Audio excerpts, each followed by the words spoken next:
Hello guys, welcome back to our channel. This is the Routledge History of Literature in English, part 79. So let's dive in the world of literature.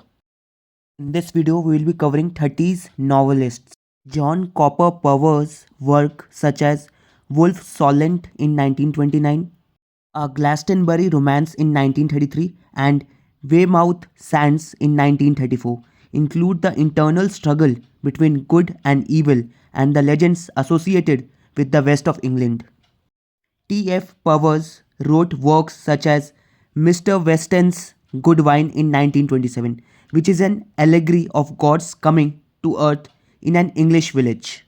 Llewelyn Powys wrote works such as Impassioned City in 1931 is his most all-encompassing account of humanity's predicament and like Love and Death in 1939 confronts the extremes of experience in a way that brings together the concerns of Thomas Hardy with a vision close to that of Samuel Beckett. Christopher Isherwood, a friend of and collaborator with W.H. Auden, uses cinematic techniques in his Berlin novels such as Mr. Norris Changes Trains in 1935 and Goodbye to Berlin in 1939. The narrator says, I am a camera and proceeds to tell his stories with the kind of distinct objectivity a camera can lend. A trilogy published by Edward Upward in 1977, The Spiral Accent, is one of the clearest illustrations of the ideological, political, and cultural conflicts in English intellectual life of the 1930s. A close friend of Isherwood, Upward and he concocted a fantasy world, Mortmere, which appears in Upward's The Railway Accident and Other Stories in 1969 and is described in Isherwood's Lions and Shadows in 1938, in which Upward is the character Alan Chalmers. Rex Warner's poems in 1937 established him as close to Auden and Day-Lewis in his sympathies. His novel, The Aerodrome in 1941, is a Kafkaesque parable reflecting the increasingly pessimistic outlook of 1930s Europe.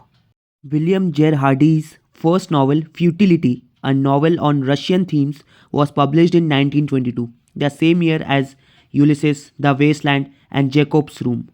Then he also wrote The Polyglots, a semi-autobiographical novel published in 1925, is his best-known work, combining comedy and tragedy in an international setting filled with trivia.